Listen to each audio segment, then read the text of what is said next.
Oh my goodness. Peekaboo. What's Randy doing? Oh, Hey, welcome. Happy Wednesday. Hang on just a second, guys, because my power thing has not been plugged in and I have like 22%. Hang on just a minute.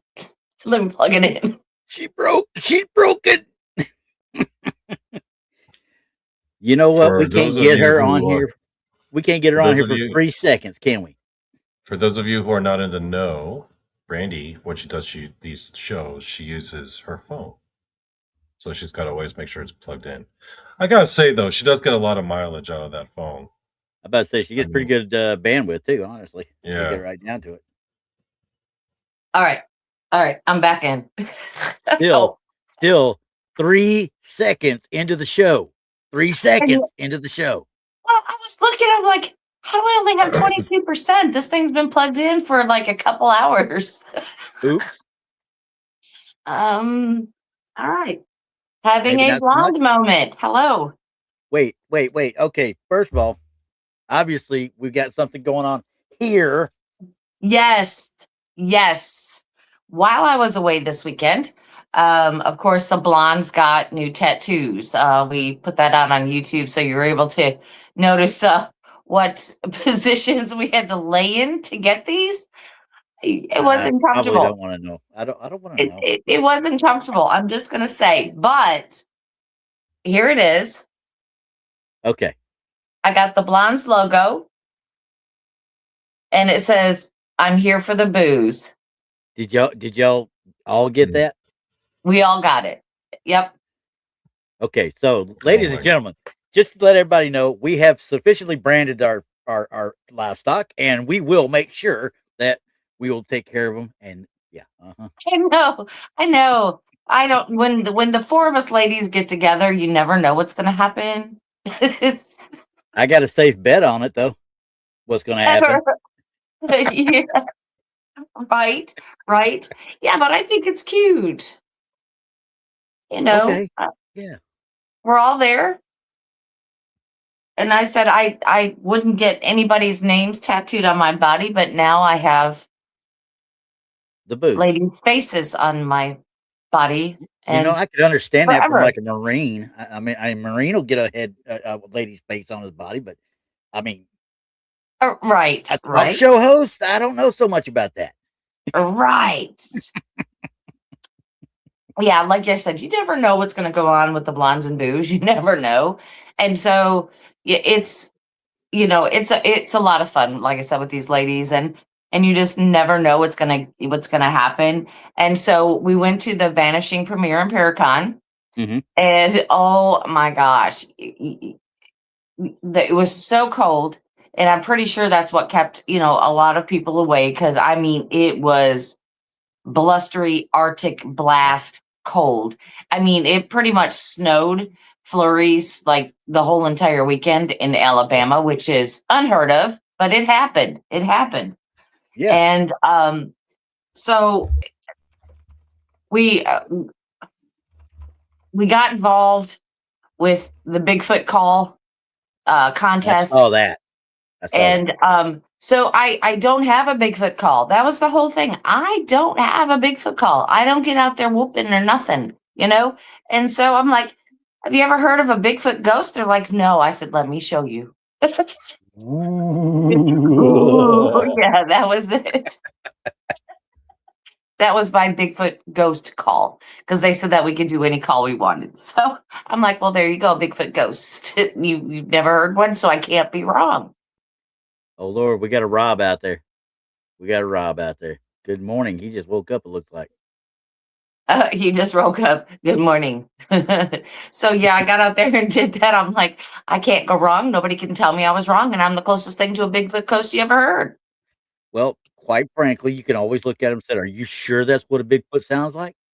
I mean, honestly, to each his own. Your interpretation, hey, it is what it is. I get out to a Well, Bigfoot call and say, "Okay, I hey, mean, Bigfoot over I've here." never run into a Bigfoot ghost. I mean, I haven't. I mean, that I know of. I've never run into a Bigfoot. No, either way. I don't know.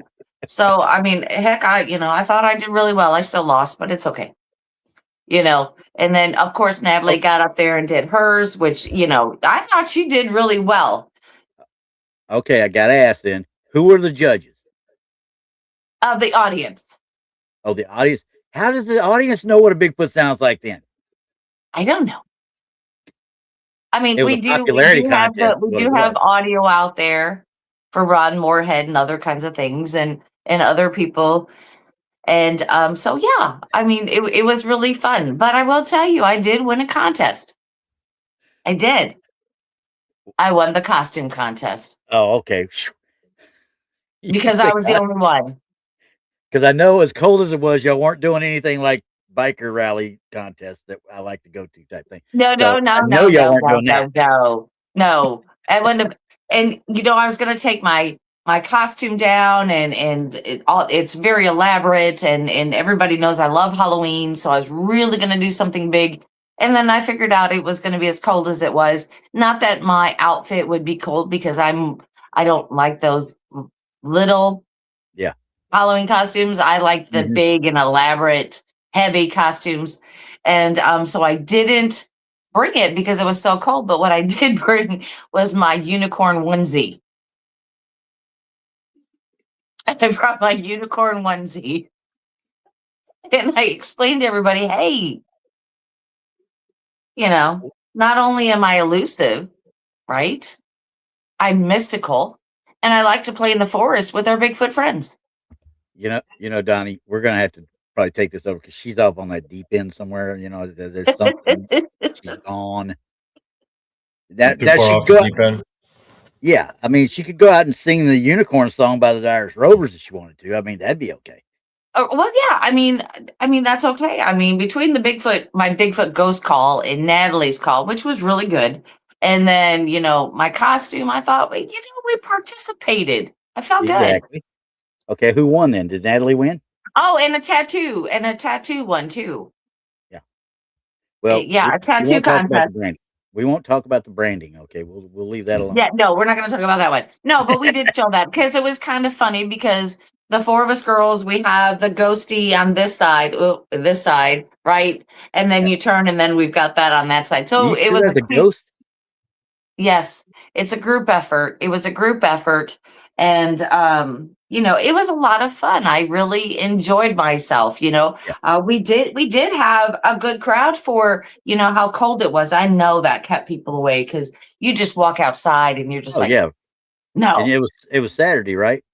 Yes. And that Saturday here was just, it dropped below like 18 degrees, and you couldn't go out because the wind was so.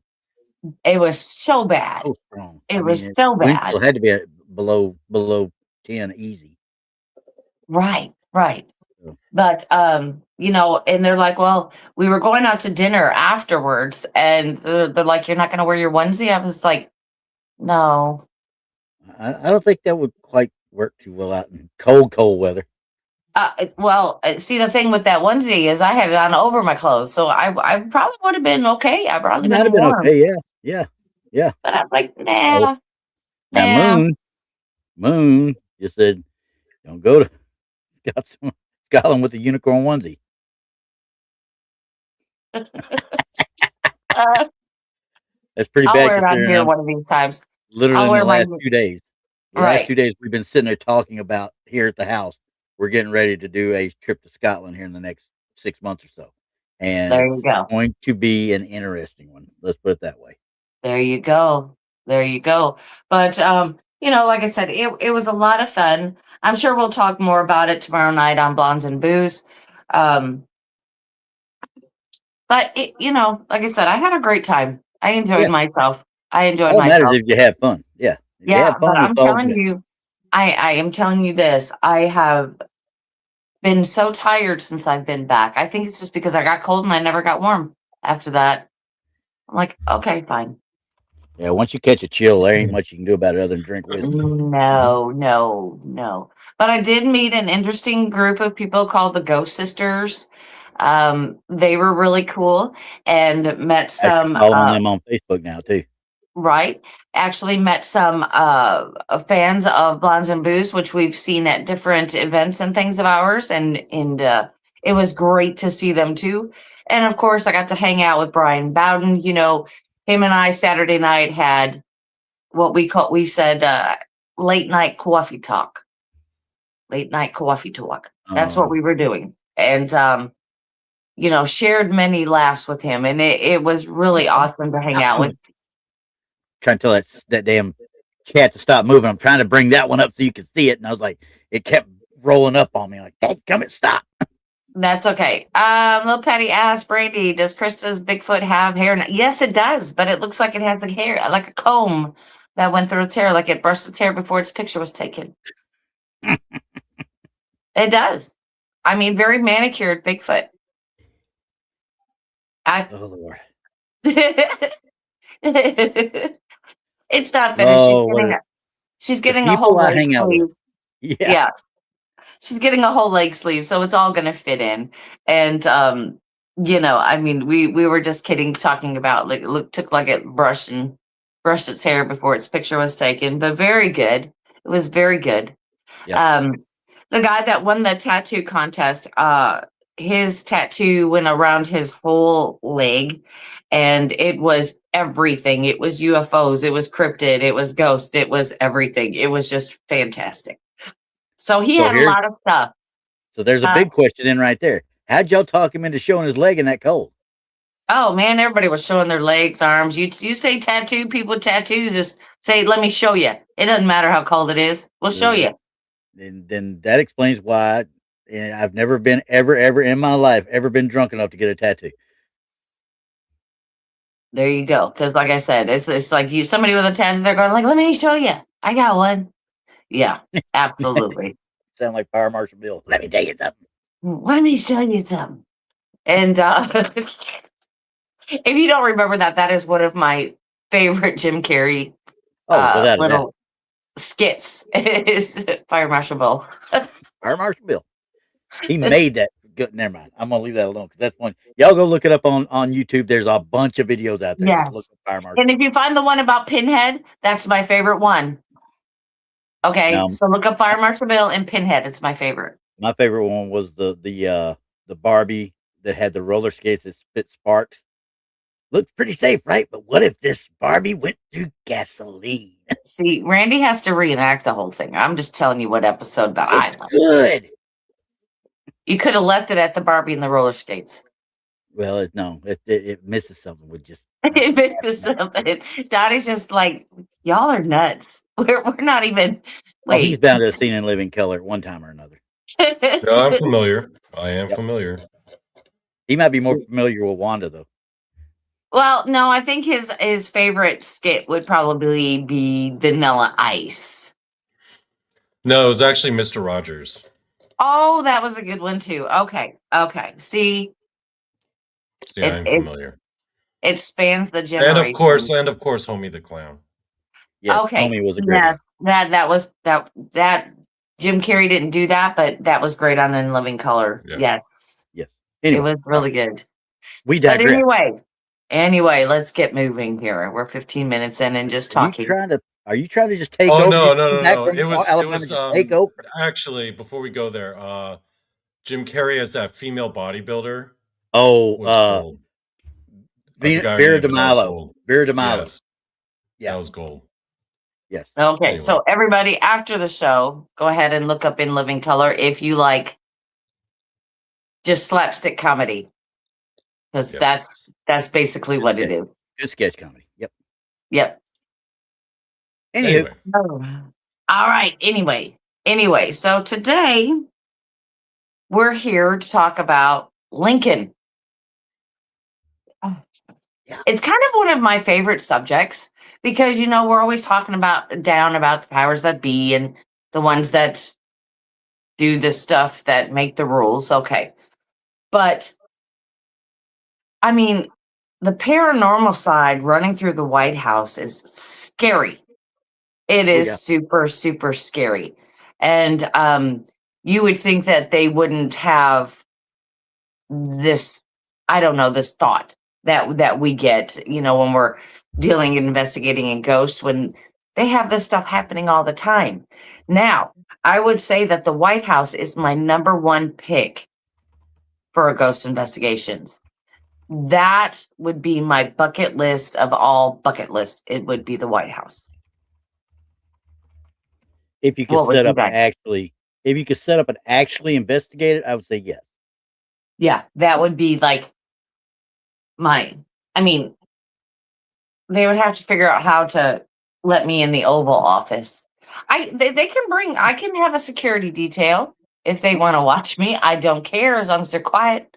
Yeah, I don't need to be in any of the secure areas or nothing like that. I mean, the Oval Office isn't really secure; it's bugged. I mean, obviously it's got stuff listening all the time. I don't care about that.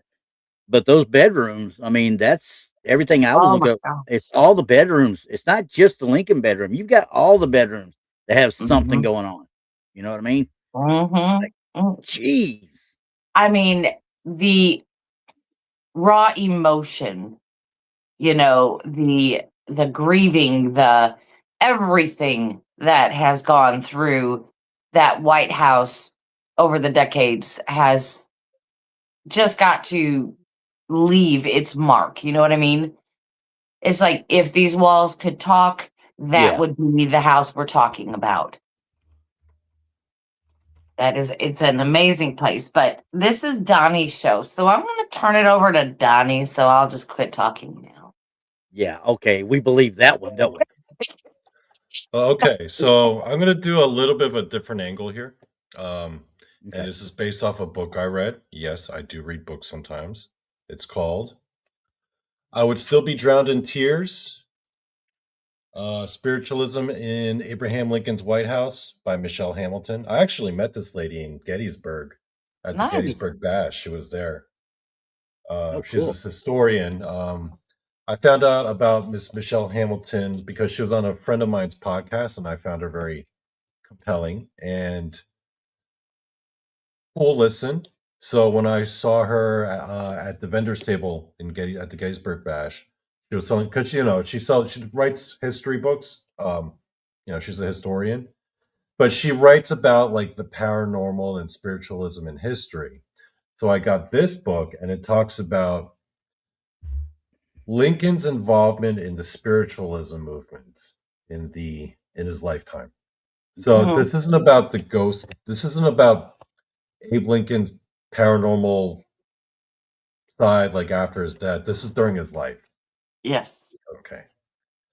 Now, the reason why I find this particular topic so interesting is because I don't know, like when we all get into this whole scene, right? The Yeah. paranormal cryptid scene. Yes.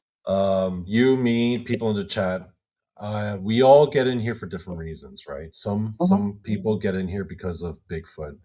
Some people initially get involved because of ghost investigations or UFOs. Everyone's got their own different reasons, and sometimes the things that they're most into changes as they are in here longer and listen to more shows and listen to these conversations, right?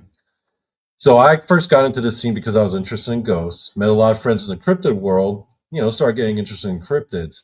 But ultimately, I think at the end of the day, the thing I'm most interested in this whole paranormal cryptid scene is the scene itself. The people in this scene, right? I think, Yeah. yeah. The community. Yes. Okay. Yes. So this book talks about the genesis of the paranormal cryptid. Well, it wasn't even cryptids then, it was just paranormal, Paranormal, right? Mhm. right? What we have here, like this that we're doing now, these chat rooms, these YouTube shows, these shows on TV, these conferences and books and whatever, all of it stems back to the age of spiritualism. In the 19th century, that's when things started really kicking off. And this would have been in Lincoln's lifetime, right? Yeah. Yes. So these were social gatherings where people in the upper echelons of society, because frankly, it was really more reserved for middle and upper wealthy class people, um, they would gather, and a lot of them would do seances,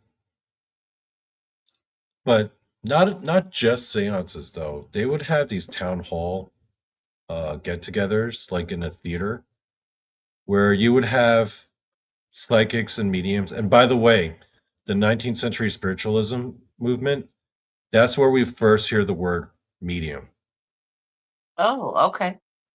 That's where they come from. Literally, they come out of this era. Prior to this, mediums weren't even a word in the vernacular, right? Yeah, wasn't part of the actual community, right? Right. The whole thing happened because, like, I think it was like early 1800s. These two girls out of like in New England claimed to have had a haunting in their house. That's a podcast for itself because that's the origins of the paranormal community. Okay. Because people would show up far and wide. People would travel to their house just to get a glimpse of a ghost. Wow. This is all brand new to them. This is Yeah. literally the first time people have ever heard of anyone coming forward and saying they I mean, yeah, people will hear old wives' tales. They may hear like rumors, but this is the first public thing where these two girls come out and they say they're being haunted. Everyone shows up. This is literally the first recorded paranormal investigation ever. Yeah, we may need to do a show on that. I'm just thinking. Yeah. Yeah. Figure out where it all started. Mm-hmm. Where once that kicks off, we're off to the races now. You have psychics and mediums coming out. They're leading seances. A lot of these rich, well-to-do people would pay top dollar to get private sessions with them, and then they would have these very public town halls where they would rent out a theater. The psychic or the medium, the spiritualist would show up on stage. A lot of times they would have like books to sell, and the crowd would gather in the theater. And it was like this. It was exactly like this. Imagine in the 1800s, instead of this chat room full of people, these are the people in the audience, and us talking together, we're the people on stage. Gotcha. Okay. They had the 1800s version of exactly this that we're doing right now. This is where it starts. I get it. Wow, that's kind of crazy to think that it would be us featured on the stage back in that era versus being on social media. Cool. Couple things to consider back then, though. Okay, early 19th century, like late 18th, early 19th century. If you think about the culture, there really was not much to do. Think about it, right? They had no mass media, really. They had books. So think about what your average person, even a well-to-do person, what would be their main forms of entertainment, or what would they do on a weekend or whatever, right? Mm-hmm. Social gatherings. There's no sports. Baseball, football, basketball hadn't been invented yet, right? Yeah, All you had was theater. Wrestling. Yeah, wrestling, right? And boxing. Well, yeah, people would go to boxing stuff, but even then, boxing didn't get really huge until like the early 20th century or the turn of the century. But in like the early to mid 70 rounds. Yeah. But literally the only real sport that people would watch would maybe wrestling. But that's not something like high class people would do, right? What high class people would do. Or women. Yeah, or women. No. They would go to theaters, so they would watch plays. A lot of it was Shakespeare. I mean, we famously know that, very famously, Lincoln got shot while watching a Shakespeare performance. Literally, that's all there was to do. You either went to a Shakespeare performance or you went to one of these spiritualism events. That was literally it. That was literally it. There was nothing else to do. So even people who weren't all about it, they would still go to these things because, frankly, what else are people going to do? It was networking. Right. It was a party. It was a party, right? Mm-hmm. So that's how spiritualism spread. Okay, back then you had it was basically drinking all day, going to a restaurant, going to church, or going to these plays or going to these spiritualism events. That was literally it. Wow. Now spiritualism really hit its stride in like Illinois, Indiana area where Lincoln and his wife at the time were living before he got elected. Yeah. So Mary Todd Lincoln was highly exposed to the spiritualism movement herself, even before they got elected. Yeah. She was already into it. Now, historians, they talk about Lincoln's involvement. Um, that's a big point of contention and debate because even though everyone knew for a fact that Mary Todd Lincoln was obsessed with it, Lincoln was known to attend. Some historians will try to downplay his spiritualism activities. Some historians have said that, oh, he only went a couple times, or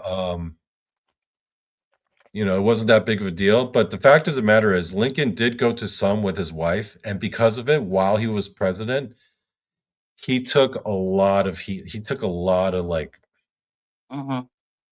just crap. Yeah. Because of it.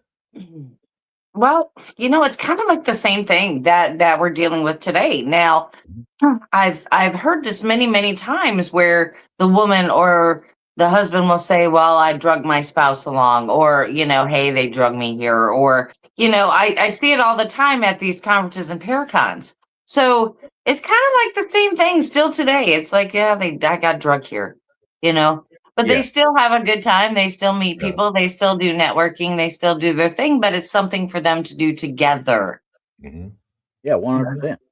I mean, that was the whole thing. Get them suckers out the daggum, out the house, away from whatever they're doing, because there was nothing for them to do but sit there and read, really.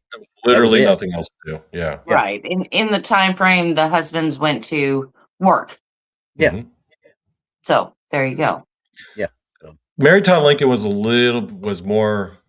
much more than that, though. She wasn't just like a casual, adherent to spiritualism. And she started off in Indiana by she joined up with the mesmer movement. You know where the term mesmerize comes from? Yeah. Mesmerism was an early form. It wasn't so much spiritualism, but it was kind of like Reiki. Okay.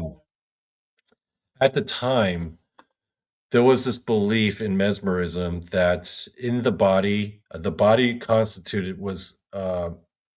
consisted of electromagnetic fluids, and all sicknesses and illnesses and conditions were due to an imbalance of these electromagnetic fluids. So a lot like Reiki, it was kind of like realigning your chakras. They kind of put their hands almost touching them, but not. And Mary Todd got really involved with that early on because she was suffering from pretty bad migraines.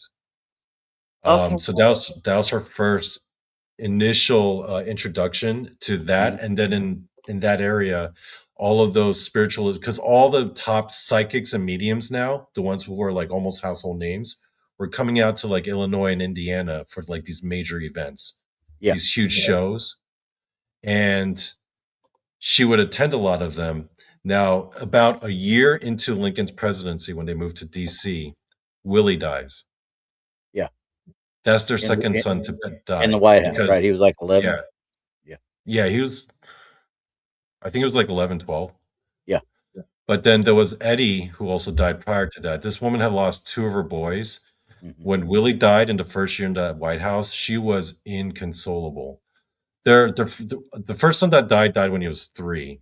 Yeah. But Willie, when he died, it was so bad that they were actually thinking about sending her to an asylum. Yeah. She was distraught, the way I understood. She was distraught, to the point of insanity, right? Yeah. And Lincoln got really scared. And he said, listen, Mary, you got to get yourself together, because there's a very famous story where he takes her to her bedroom window and he points off in the distance in front of the White House. There's this white building way off in the distance. It's like, Mary, you see that building? That's an insane asylum. If you don't get yourself together, I'm sorry, but we're going to have no choice but to send you there. Yeah. That was the talk that kind of got her back out to it. But her way of coping after kind of getting back out into the world, she dumped herself completely into spiritualism. Oh, yeah. That's all she would talk about. She would go to these seances nonstop. Didn't she host a few of them there at the White House too? A bunch of them. She every week. She would give these psychic mediums jobs. Wow. And that's where, and then a lot of times, because her husband obviously was too busy, she would go by herself. Yeah. But she was surrounded by all her medium friends, her spiritualism friends, but then she would also drag along other people who were involved in government, who are also like her acquaintances and friends, because at this time, DC was like the mecca of spiritualism. Mm-hmm. Yeah. You have to remember, DC is a bit of a bubble. It's like a social bubble at this point. Yeah. Civil wars going on. There's a lot of soldiers who are stationed there to guard, and then they're there to before they go on to their other postings. DC didn't really have the infrastructure to handle all those people, so it was really crowded. You got the seat of government. You have all these spiritualists coming in because everyone now finds out that Lincoln and a bunch of other people in the government are all into spiritualism. So we've got these, a lot of them were shysters, right? Trying to get there to like get Lincoln's ear so they could kind of suggest to him their own, like, hey, maybe you should do this with the Civil War and stuff, right? Yeah. Mary Todd, she was all in. If it had been today, she would have been right up here in the chats attending all of the shows. Yeah. She'd probably have her own podcast. She'd have her own podcast by now. Yeah. She'd be the Joe Rogan of the cryptid community. Because all of these seances, what were they doing? They were saying, oh, it's Willie and Netti. We're here. And she would communicate with them. So her obsession with spiritualism and through her connections, like attending all the time, that was her way of maintaining a relationship with her two dead boys. Yeah. And, I can understand where she's coming from, honestly. How many women, that have had that issue, and they could get so distraught. I can see where this would be a release for her. But you also have to remember, she's the president's wife, and the whole town revolves around her. So she gets what she wants. Exactly. But I'm saying she drove herself into this and jumped knee deep into it. No different than what Sarah Winchester did out at the Winchester house. She coped with it a different way, but it's basically the same thing. They had those losses in their lives that they could not make up for, But to play the devil's advocate in all of this, it is an unhealthy obsession to keep trying to maintain a relationship with past loved ones through this type of activity. Mm-hmm. I'm just saying that it's a PSA. It's a PSA. Very unhealthy. But did she know that at the time? Heck no. Heck no. I mean, she just turned her enormous amount of grief into something else, thinking that was her connection to her sons. And I mean, I get it, but it would, like Donnie was telling you, it was all the time. She would even attend by herself. It was like, come on. And then when she was making friends in the community, it's just kind of like, were they actually enabling her to do this unhealthy obsession? Kind of. Because now they got paid. All right. They got paid to do these things, which a lot of psychic mediums do get paid. But I mean, they got paid very well. Because that was the thing to do. This was the thing to do. So they got paid very well. They would not have to battle a lot of psychic mediums, for clients, because there wasn't a whole lot out there or would openly admit they were. Yeah. So, I mean, but compounding the fact is, like, you got to think about it like this, okay? Imagine if this kind of show was literally the only form of entertainment that was available. Oh, yeah. There's literally nothing else. There's no Netflix or TV or nothing, no sports.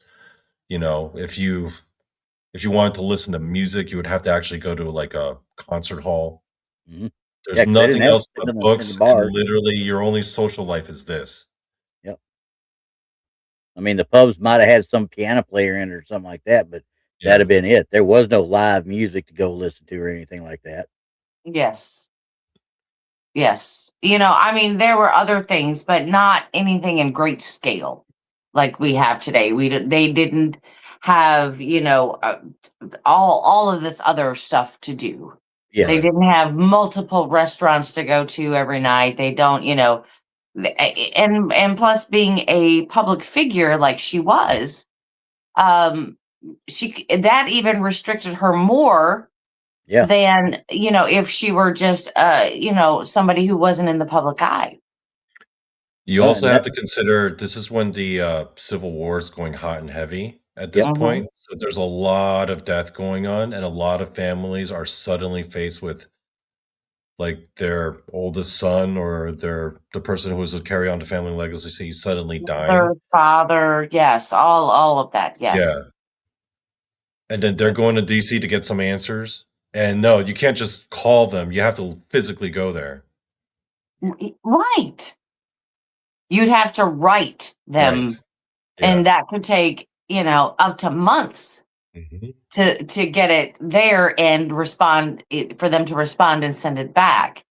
And I don't think people realize how much of a shock it was to people the Civil War actually was, because throughout much of the Civil War, most of the Civil War, every battle everyone thought was going to be the last battle and that would be it. War's going to be over. No way they're going to keep this going on for like 5 years, right? The next battle was be like every time it was like, okay, this is the last one, right?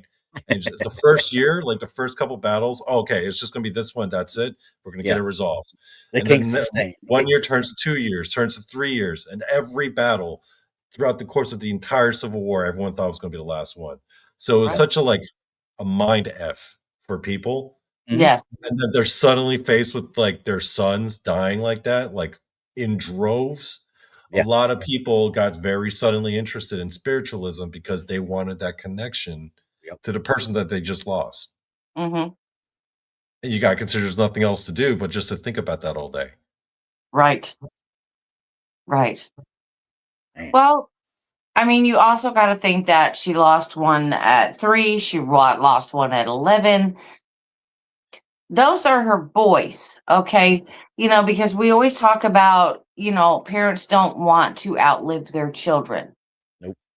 That's not the way things should be. And so after she lost the one and then she got in the White House and then lost the other one, I couldn't even imagine that type of grief. I couldn't. I mean, not to just lose one, but to lose 2. I don't know. I don't know. Just when you think you could actually live on and survive, and be a parent at least to another child and have that responsibility and to move on with everyday life, but then you lose another child and it just seems like all is lost. It's like what for a woman of the time, it's like, I'm supposed to be a mother. This is my job. I am supposed to have children, take care of children, but I keep losing them. So what is my purpose on earth? So she was probably questioning her own life and what's happening because she probably thought she had no purpose. Right. And Lincoln was pretty destroyed too by the loss of his sons. He just, he had responsibility. He had a country to worry about, too. Yes. Now, he I understand where she's coming from. Now, she didn't just go out and do these seances and all these spiritual stuff outside. She brought it into the White House as well. She brought plenty in, but there were like a select few that she brought in. Yeah, they had to be vetted real well. They were vetted pretty well. Yeah. She eventually lands on this person, Netti Coburn. She was like this. So she was like this 21-year-old girl from upstate New York who got really famous as a medium. Like everyone, and there were like a lot of like shysters, and even back then, people knew that there were a lot of like hoaxers and fakes and grifters, and back then people were still conscientious enough. They weren't. I mean, they were pretty dumb about some stuff, but they were at least smart enough to realize that there would be fakers, or there would at least be the potential for fakers. Yeah. But this girl was known as the real deal. Now, Mary Todd, she was friends with the Lauries, this couple. I think the husband, Cranston Laurie, was actually in the Department of Agriculture serving under Lincoln. But she was like, they're very close friends. And they were like, their house was like the spot to host all the seances. Like she would attend a lot of the seances, but they were actually at the Laurie's house, most of them. And Lincoln even attended a few of those. They even have a written like a memoir account of the Laurie's son, of his memories of Lincoln actually showing up. Because when he showed up, it would be a surprise because he would show up unannounced. Like Mary Todd was there every other day. She was a regular, but she usually came alone. When Lincoln came, when he showed up, it was unannounced, and everyone was like, oh, "He's here," you know? Right. Well, he just couldn't announce when he was going to be somewhere because he didn't want any unwanted guests, should I say, to attend. Yes. So the Lauries introduced Netti Coburn, who by this time was already pretty famous and very respected. People couldn't find anything wrong with her in terms of like, no one even the guy, there were plenty of people who were like out to debunk the whole thing. Yeah. And thought the whole thing was BS. But even those people, when they would trash on spiritualism, they try to find something on her. They couldn't. They couldn't do it. Much like what Houdini did there at the turn of the century. Right. Yeah. And so they introduced Netti Coburn to Mary Todd, and Mary Todd immediately is like, she's the one. She is the one, right? Yeah. She can't shut up about this girl to Lincoln. To the point where she, like, every time they get together, or they get the limited time they have together as a couple, all she can do is talk about, oh, you gotta meet Netti Coburn. You gotta meet Netti Coburn. Finally, Lincoln's like, okay, let's check it out. And this is like several accounts. So they organize a seance. And at this point, you know, Lincoln's not all in, but he's not like closed-minded to it. He knows it brings his wife a lot of comfort.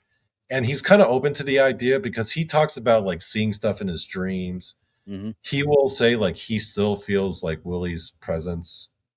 And he's a big believer in like, you know, he's had his own weird experiences. Right. So he's not completely closed up, but he's just not completely obsessed with it like Mary Todd is. She takes him to meet Netti Coburn. Actually, they schedule it at the White House.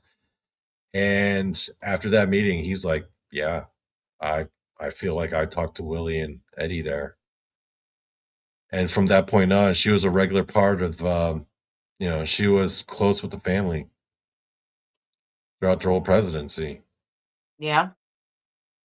Which is Mary Todd even got her a job in the Department of Agriculture. She would like stuff seeds in the bags and stuff. And every time she had something weird going on, she would always call for Netti Coburn. You know, she was like her girl.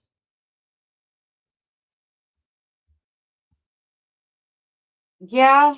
I mean, that's hard to swallow. Due to the fact is, again, that sounds like an enabler. It's just like this girl was just kind of like, okay, what's going on now? And, you know, I mean, we hear about this stuff all the time in today's society about these psychic mediums who, you know, they are masters of body language and they can tell you a whole lot about you. But they're saying that their spirit guides are telling you, but it's all, you know. Oh, apparently her spirit guide. Her spirit guide was an ancient Aztec princess named Pinky. See?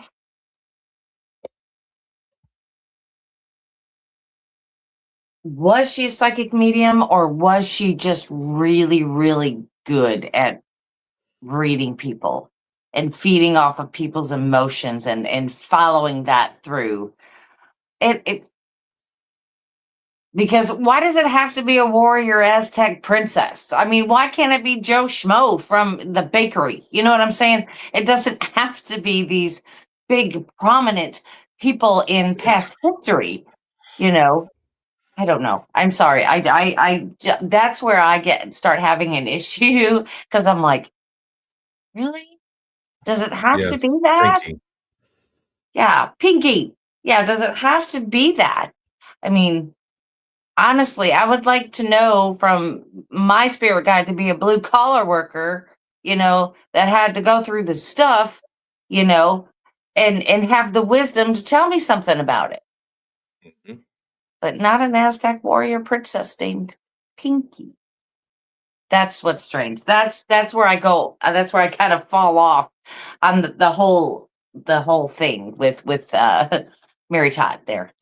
I'm like, So hmm. one of the claims to fame was that just the Emancipation Proclamation was going on, and for a lot of people who don't know the full history of that, the Emancipation Proclamation, as Lincoln was proposing it, was extremely unpopular on both sides.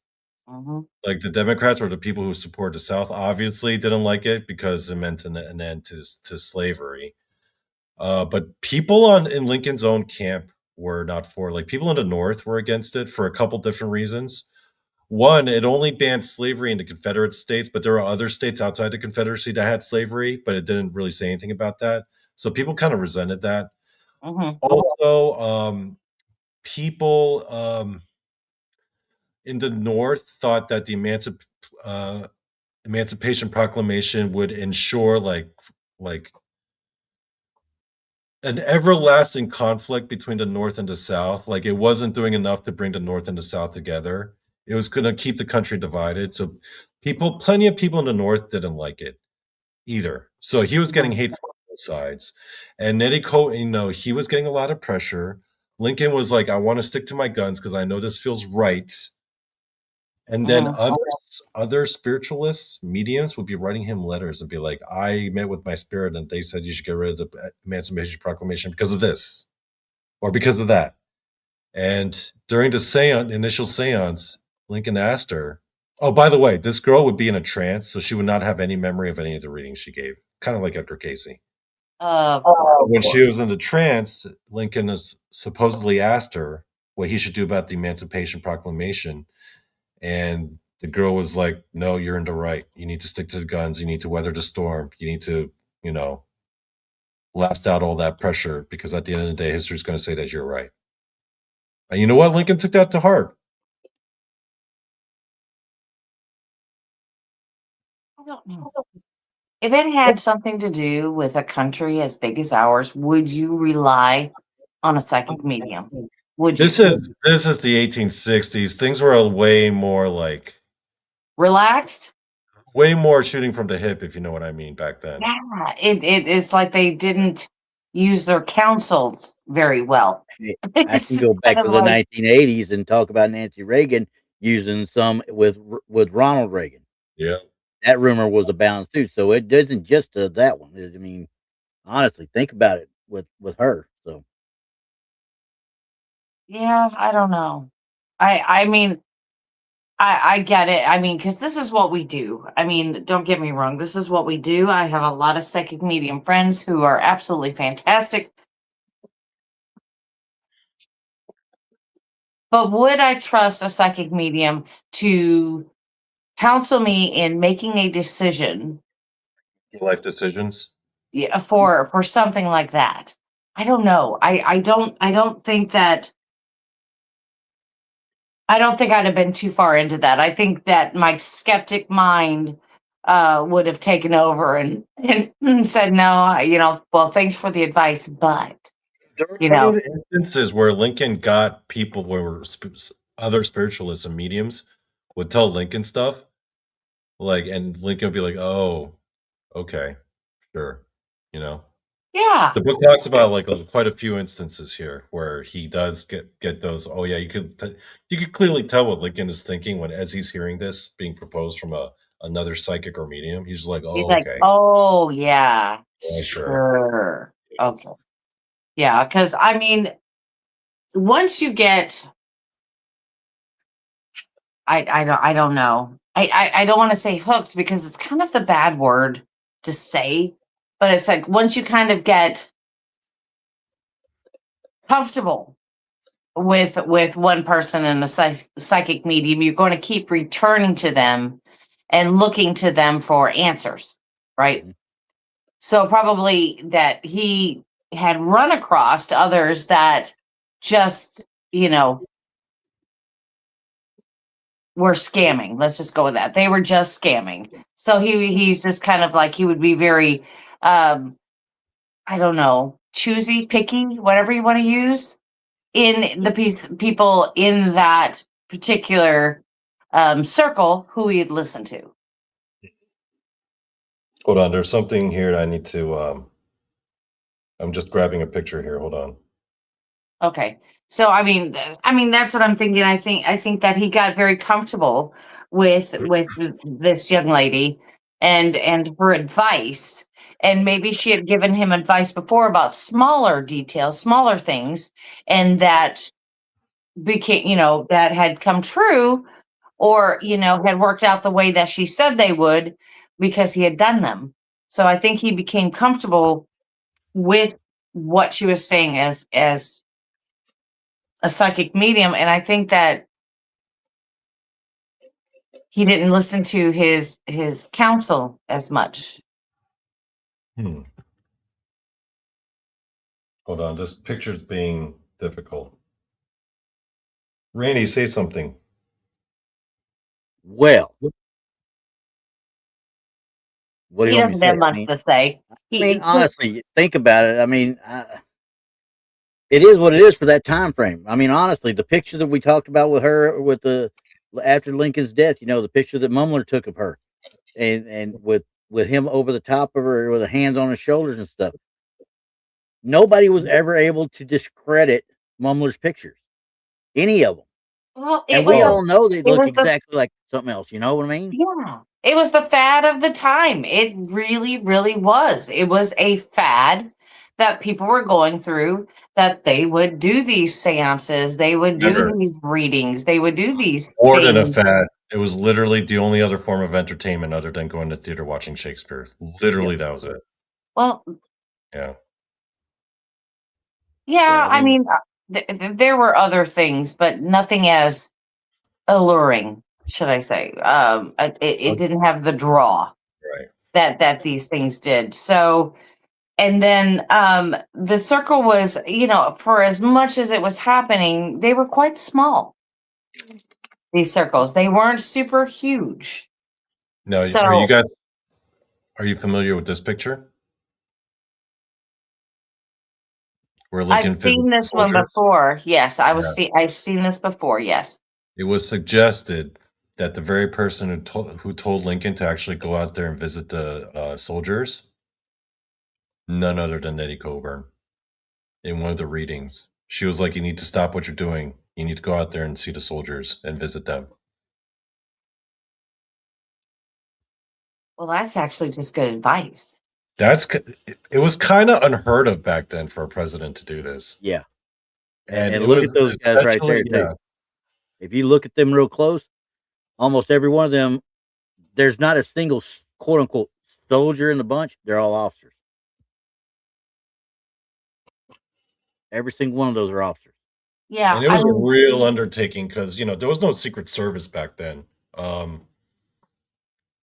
And so everyone was like, don't do it. Don't do it. It's too much of a risk. I mean, so many people were out to get him. He was getting death threats like all the time. Yeah, but honestly, those troops, and I'm just going to speak from the troop side of it right there. Those Union troops, the vast majority in that area where he was at, loved him.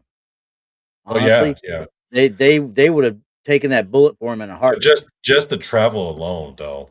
Oh yeah, I mean, look at where you're at right there, DC. You're in Maryland, and you know where Gettysburg is, and you know where Alexandria is, and stuff like that. You know where all that is, and if you're in that area outside of traffic, obviously, it takes you 15 minutes in a car to get anywhere, and it took these guys a day to go the same distance. Mm-hmm. And it just confounds you when you sit there and you look at it, say where the White House is currently, and for them to have gotten down to Alexandria, for him to come visit troops down there, or go to another spot in Maryland, or wherever the case might be, or just in Arlington, Virginia. Mm-hmm. That was an undertaking. Yeah. hours, minimum of hours. No, it would take because a lot of it's horse-drawn carriage. It's either horse-drawn carriage or train, right? But yeah, but I'm And talking so about it would just for take Arlington itself. Arlington itself, yeah, where in Virginia, right next to DC, it wouldn't have taken days. It would just taken hours, but it would have still taken hours still to go that yeah. distance, where it would have taken minutes now. So, True. I mean, you're right. The undertaking to get out and go, he's got to have his full detail. He's got to have his horses. He's got to have the carriage. He's got to have it all to get there.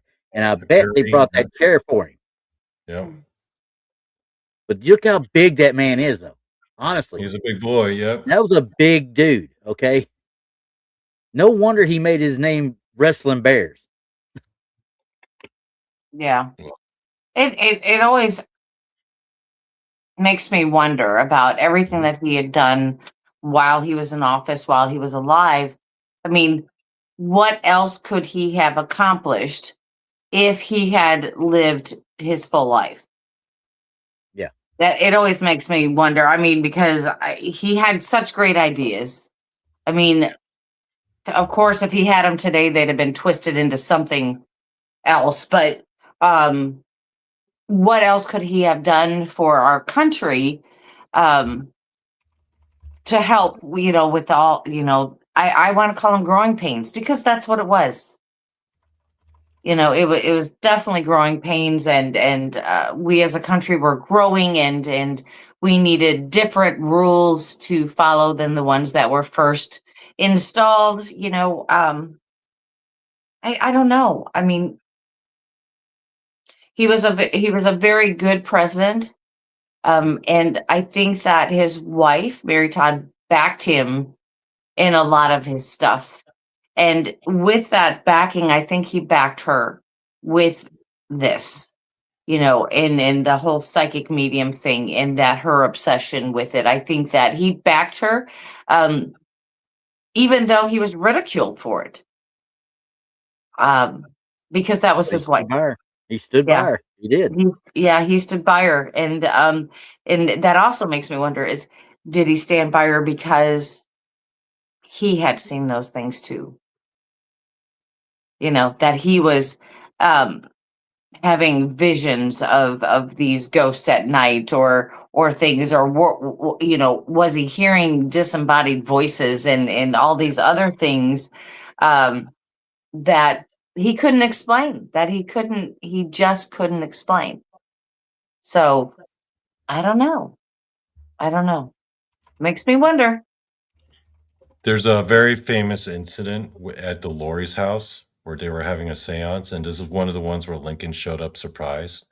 And during this time, apparently one of the things at the seance was that the piano would move, and the Laurie's daughter would actually be playing on the piano, and the piano itself would levitate.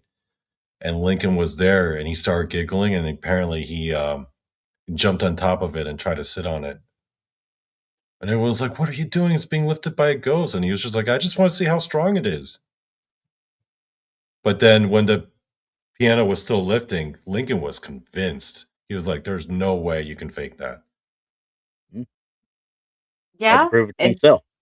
That's got to kind of, because he was being a skeptic right there. He's like, hey, let me just jump on this. You know what I mean? Yeah. Apparently he had like this very mischievous grin, according to witnesses. And then he walked away convinced that it was something supernatural lifting the piano. Like there could have been no way like you can make a piano levitate like that. But apparently he jumped on it. Well, it was the equivalent of hold my beer and watch this stuff. Yeah. Jumping up there. I think if Lincoln were alive today, he would have been into the paranormal investigating because he seemed like a very curious person. That's one of the things they always said about him. He was a very curious guy. Yeah. That's why he would always humor Mary Todd. Yeah, I would think that he would be one of the best debunkers out there, because I would think that he would be so curious to find out, how this is being done. that he would definitely be one of those skeptics out there trying to figure out how, that if this is just a scam or not, or, things like that. So, I mean, in our field, in the paranormal field, I think that he would be absolutely fantastic. Yeah. I would like to have him on my team. I would take him. If he's going to jump on a piano while it's levitating, Yeah. come on. He's got them kind of, what? That's and Mary right. Todd would have definitely had her own podcast. Oh, and yeah. then when she's not on the podcast, she's in like everyone else's chat rooms. Yeah, I could see her as a very, very serious, very serious podcaster. Yeah. I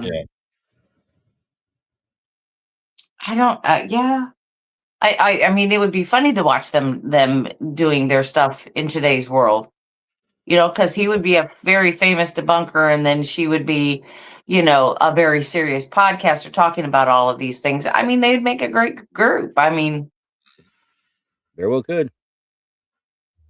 I don't know. I mean, I like a well-balanced person on a team, that you are skeptic enough to not believe everything, but something is real when you see it, that you think, that this could be a possibility. You still have an open mind about it.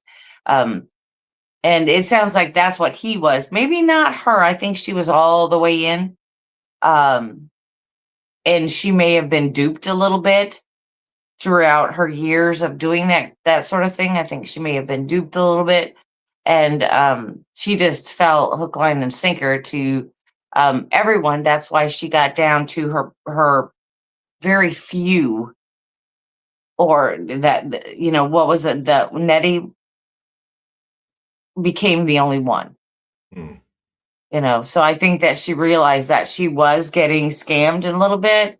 And so that's why it came down to just the one. I mean, it's unfortunate, especially when you're dealing with a grieving mother, because that's, so many people take advantage of people in their times of need and grief. And they're looking for more emotional support than they are really anything else. It happens in this scene. I've seen it. Oh, yeah. I've seen it too. I have seen it too. And I'm like, what are you doing? They are not going to tell you anything that honestly is not already happening to you and you have not noticed. Just open your eyes. Open your eyes to stuff. These things are going on. If you think a loved one is haunting your home, I'm going to say maybe, but probably not. What happens is what I believe are your loved ones. They come in, they come see you, they check you out. They may, leave a message or two in little things, the little things around the house, and then they will go. Yeah. I don't think that your loved ones are hanging out with you in the house. I think they come and go as they please. They're not there to sit there and chat with you on a Saturday night when you have time to go to the medium. Exactly. Yeah. Now, I have seen some cases at first where they will kind of hang out for a little while in the beginning because they have that I don't want to let go feeling, but it's mostly us as humans of not wanting to let them go. So we keep manifesting and pulling them in and not letting them go where they need to go. And but after a while, as time makes things different for you. I'm not going to say that time heals because it doesn't. It really doesn't. It's just we learn to live differently after these things happen.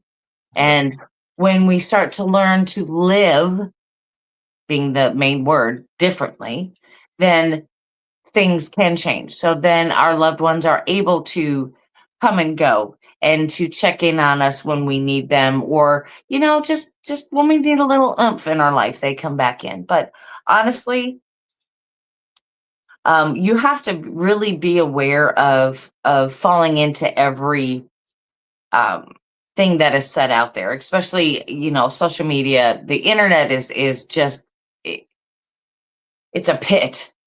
It's a pit. And that's what we're trying to do with everyone is, give you this evidence and show you that, you know, even the most respected people in the world, you know, will go into this, and sometimes they may go a little bit too far. And Mary Todd, she may have gone a little too far, but this is her way of dealing with her grief, so she would not go to, you know, the insane asylum. yes, the nut house. Okay, she didn't want to go there, so she just shifted her energy, doing the same thing. Honestly, is The grieving. sanitarium. That was it. That's what they called them back then. Sanitarium. Yes. Yeah. So she was doing the same thing. Everyone. She was still grieving. She was still trying to connect with them. Just she had to do it differently, so she didn't look like this totally outrageous person that has just lost all her marbles. So she did the best things that she could do at the time that seemed the most promising to get what she wanted. And that was to perhaps see her children again or talk to them or anything like that. And I'm sure that some of them gave her false promises, but I think for her as a woman that she did finally find peace, and she found it in that, which, you know, which is awesome. I mean, she kept it together, like Donnie had said. She, you know, she didn't have a choice. She was told keep it together or else, and she did. And I admire her for that.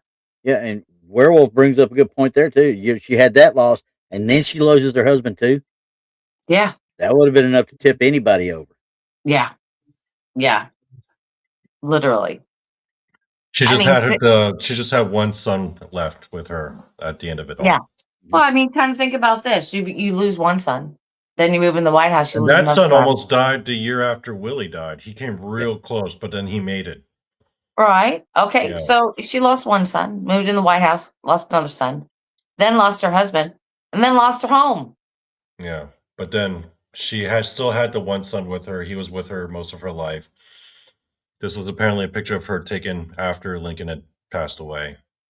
Someone clearly added the Lincoln image afterwards. But once again, like I said before, you know, that was by that mumbler guy.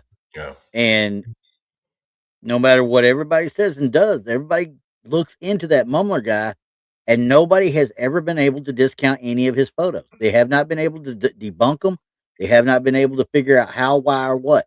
Now we pretty well think we know, but we can't say for sure one way or the other either. I mean, because they did not have the cameras and things that we could use. Yeah. He had to take do that double exposure Yeah. or anything like that. That was a straight up bulb and poof, you know, because he had to do it like that old tintype or whatever you want to call it, where you had to take the lens cap off, and she had to sit there for 15 or 20 seconds while it exposed the glass behind it. You know what I mean? Yeah. So the only thing that they can come up with is he'd done something with the tin before he put it in there. Exactly. But they could not find anything that would suggest that he had done so. Yeah. That he had not manipulated the tin before he used it. So, I mean, whether you like it or not, still. Oh, actually, she was institutionalized after Lincoln died, but she made it out. Damn, her son was the one who institutionalized her. What a jerk. Well, I imagine she went off the deep end. She probably, she did. And she did after her husband died. I mean, can you, like I said, but it ends happily. After she got out of the institution, she won her freedom to her lawyers, and, you know, she was the former first lady. She wound up spending the rest of her life traveling the world, and she got to travel all throughout Europe. So, yeah. Well, with, like I said, she lost her husband, then lost her house. So, I mean, there's all that. Now, would that make you insane? Yeah. Yeah, because, I mean, you just lost everything. Yep. And some would probably say maybe she blames the White House itself. Could be. I don't know. But, I mean, yeah, her son was he didn't understand her like Abe understood her. Probably I think not. he was just really super confused by her. Well, So in figure, he didn't grow up. Well, he probably grew up with around her a little bit, obviously, with the issues that she had while in the White House. yeah, But but children weren't allowed at these no. outings. And when They she went weren't. off the deep end, he was like, "Okay, we got to get her fixed now." Yeah, yeah. I mean, but to where we would go, hey, I might need to go see a therapist. Oh, You know what I actually, mean? the youngest son, Tad, actually wound up dying after her husband. He died in 1871. Damn, she lost Did he another son. really? He Yeah, wasn't too much Robert older. Lincoln.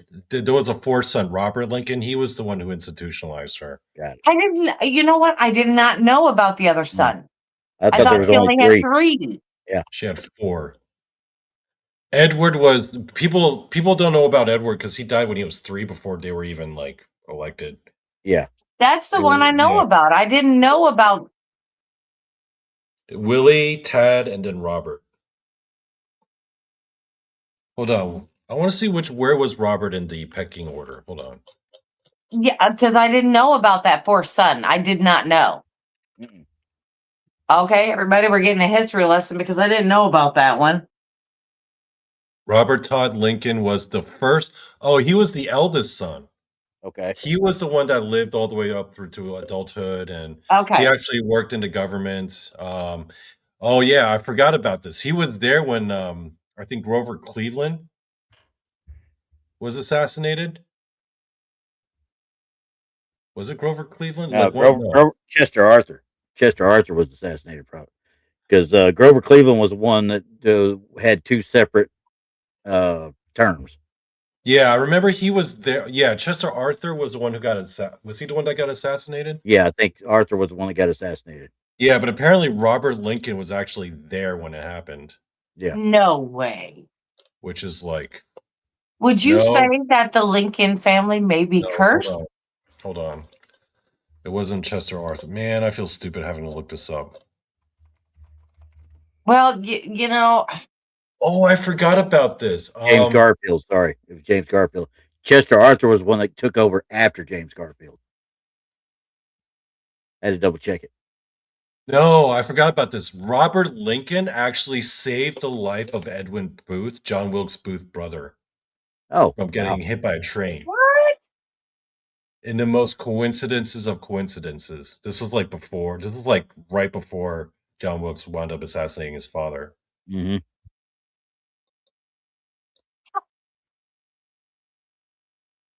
Okay, so the man you want to take out, his son saves your brother's life, Yeah, and you still do it. yeah.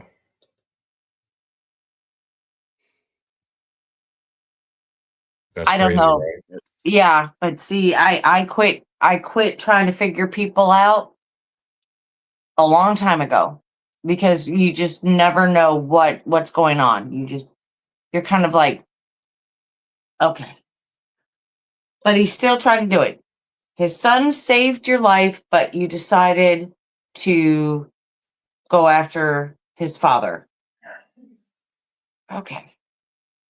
I don't know, guys. Yeah. It was James A. Garfield. He was there when President James A. Garfield was shot. Yeah. See, but Yeah, doesn't that? James Garfield was the one he was there for.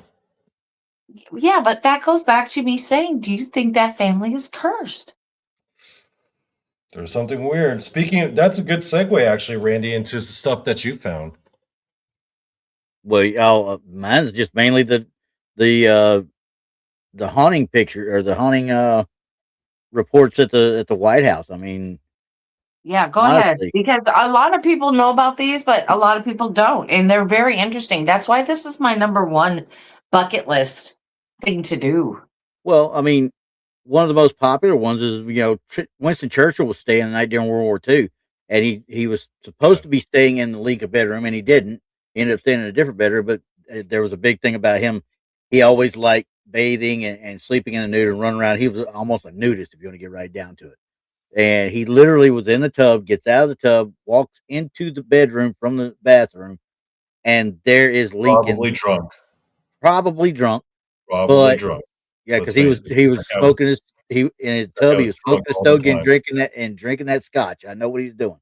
But Yeah. he goes out, he walks in there naked, everything but the cigar, walks into the bedroom, and he was starting to see Lincoln leaning against the mantel. And he actually had the nerve to look and say, "My dear Mr. President, you have me at a disadvantage."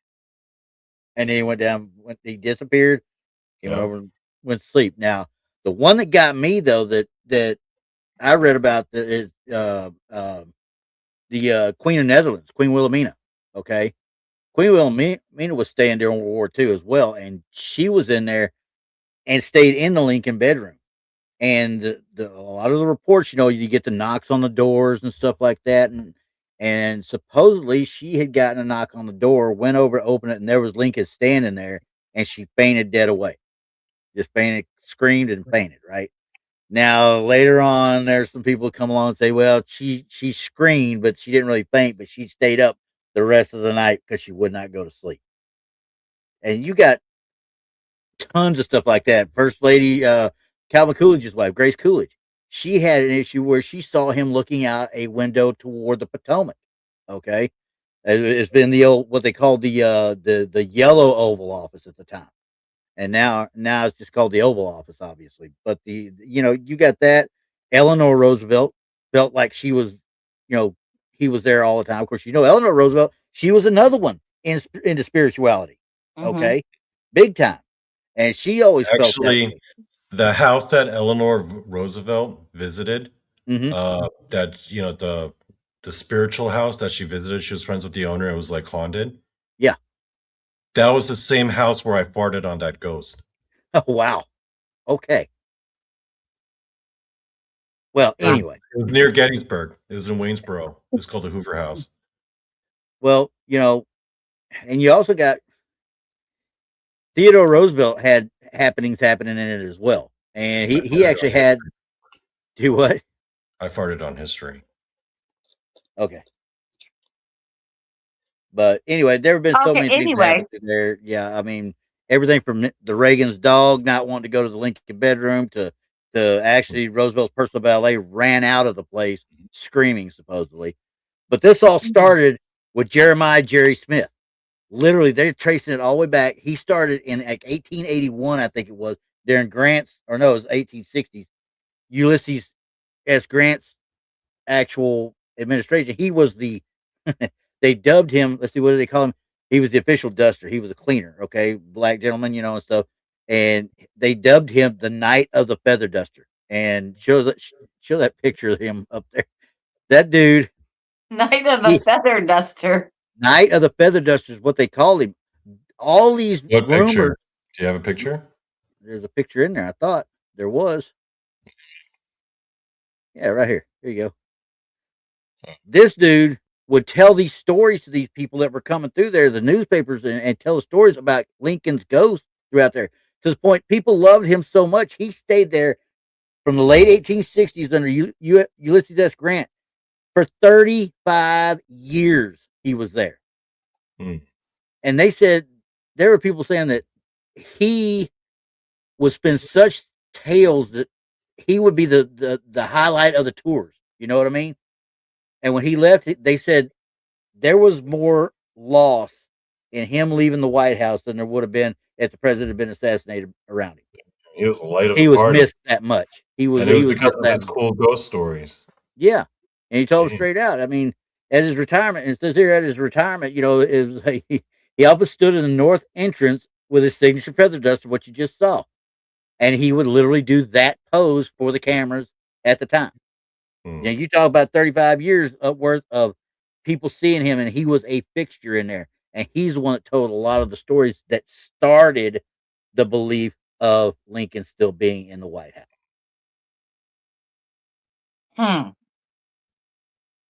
That's crazy.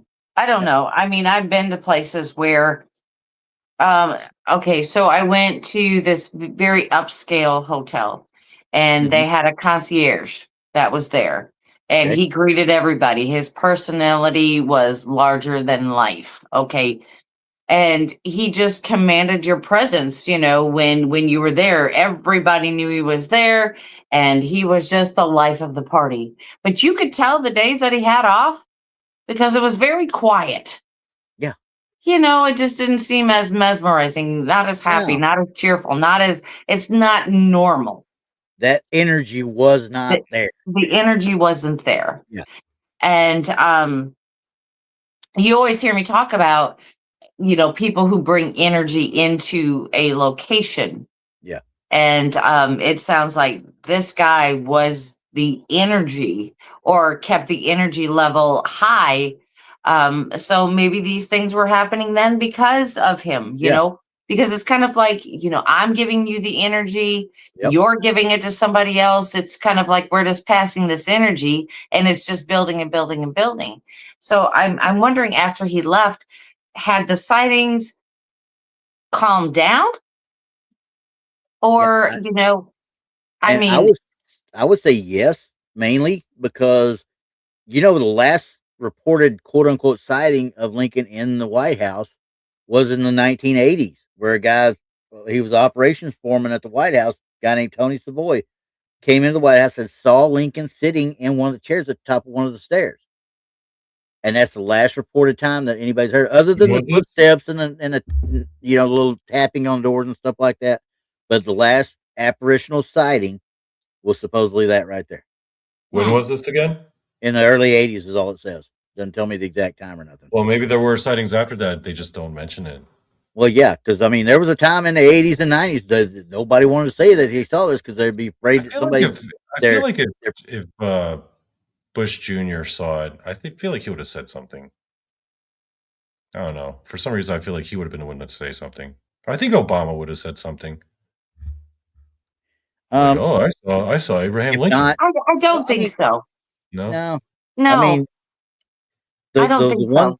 There was one that I think, and it is the Texan for me, LBJ was rumored to be sitting there actually conversing with Lincoln's spirit when he had times of upheaval and stuff where he had to make big decisions.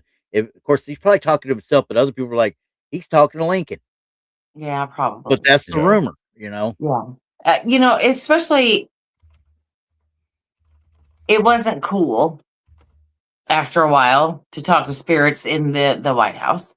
Right. So, they have this reputation that they have to protect, all of this other kind of stuff. So, yeah, I can imagine during that time frame that they were not talking about these things that were being seen in the White House. So they're not going to say, hey, yeah, I saw a ghost in the White House. Yeah. And then these good premise, though.